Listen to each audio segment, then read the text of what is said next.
हर बाज की जिंदगी में बढ़ते उम्र की मोड़ पर एक ऐसा समय आता है जहां उसके सामने तीन रास्ते रहते हैं, जिसमें से दो सरल होते हैं और तुरंत समाधान देने वाले होते हैं और वहीं तीसरा कठिन और अत्यंत पीड़ा देने वाला होता है। लेकिन बाज पीड़ा चुनता है और यहीं से शुरू होता है बाज का पुनर्जन्म। हमारी जिंदगी में कई ऐसे मौके आते हैं जब हमें परेशानियों का सामना करना पड़ता है। कई लोग तो जीवन में संघर्ष करके आगे निकल जाते हैं और कई अपने हालातों से हार मानकर खुद को जिंदगी के हवाले कर देते हैं। ऐसे में हमारी जिंदगी और हमारा खुद का कोई वजूद नहीं रहता है। दुनिया उसी को सलाम करती है जो अपना इतिहास खुद लिखते हैं। सिर्फ इंसान ही नहीं बल्कि इस पृथ्वी पर हर प्राणी के साथ ऐसा होता है। तो आइए जानते हैं बाज से जुड़ी आश्चर्यजनक सच्चाई जो हम सबको प्रेरणा देगा। बाज लगभग 70 वर्ष जीता है, परंतु अपने जीवन के 40वें वर्ष आते आते उसे एक महत्वपूर्ण निर्णय लेना पड़ता है। इस अवस्था में उसके शरीर के तीनों प्रमुख अंग बेअसर होने लगते हैं। पहला, पंजा लंबा और लचीला होने लगता है और शिकार को पकड़ने में कमजोर हो जाता है। चोंच आगे की तरफ मुड़ जाती है और भोजन निगलने में मुश्किलें पैदा होने लगती है। तीसरा, पंख भारी हो जाता है और सीने से चिपकने के कारण पूरे खुल नहीं पाता है और उड़ान सीमित कर देता है। भोजन ढूंढना, भोजन पकड़ना और भोजन खाना, तीनों प्रक्रियाओं में इसे बहुत परेशानी होने लगता है। इसके बावजूद इसके पास तीन ही रास्ते बचे हैं, या तो अपनी शरीर को छोड़ दे, या फिर अपना प्रवृत्ति छोड़कर गिद्ध की तरह त्यागे हुए भोजन पर निर्भर हो जाए, या फिर स्वयं को फिर से स्थापित करे आसमान के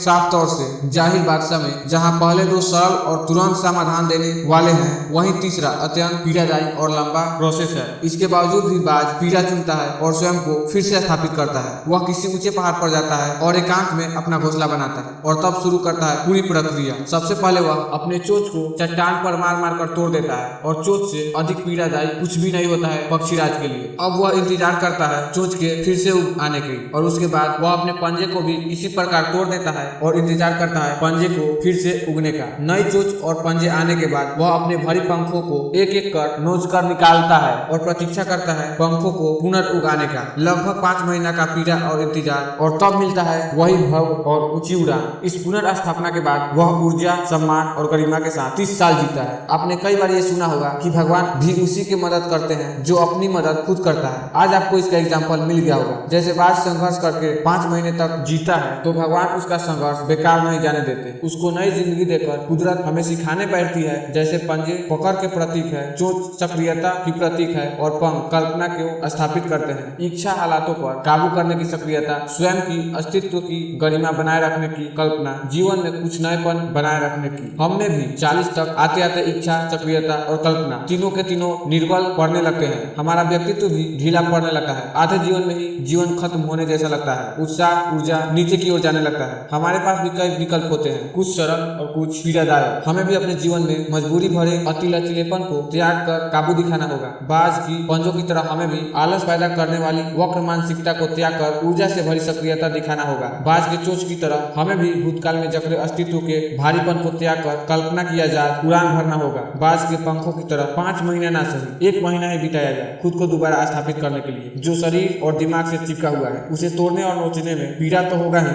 बाज तब उड़ाने भरने को तैयार होता है जब इस बार उड़ाने और ऊंची होगी, अनुभवी होगी और अनंत की ओर ले जाएगी। जी तब तक जारी रहेगी। एट लास्ट मैं आपसे इतना ही कहना चाहता हूँ कि यदि आप भी अपने प्रेजेंट पास्ट से अच्छा बनाना चाहते हैं तो उस चीज को रिपेयर करना होगा जो पास्ट में अच्छा से वर्क नहीं कर रहा था। क्योंकि यदि प्रेजेंट अच्छा चाहिए तो वह चीज भी अच्छा चाहिए जिससे आपका काम होने वाला है। जिस प्रकार बाज को चोंच, नाखून और पंख ये तीनों पास्ट में अच्छा काम नहीं कर रहा था और उसने अपने प्रेजेंट को अच्छा बनाने के लिए इस तीनों को, चोंच, नाखून और पंख, सबको रिपेयर किया, वैसे ही उन सब चीजों को रिपेयर करना होगा जो पास्ट में अच्छे से वर्क नहीं कर रहा था। तभी आप प्रेजेंट में एक राजा की तरह अपना जीवन यापन कर सकते हैं। और यदि राजा बनकर जीना है तो कुछ चीजों का तो त्याग करना ही पड़ेगा और कुछ पीड़ा भी सहना पड़ेगा। तो बस आज के लिए इतना ही, मिलते हैं नेक्स्ट टाइम।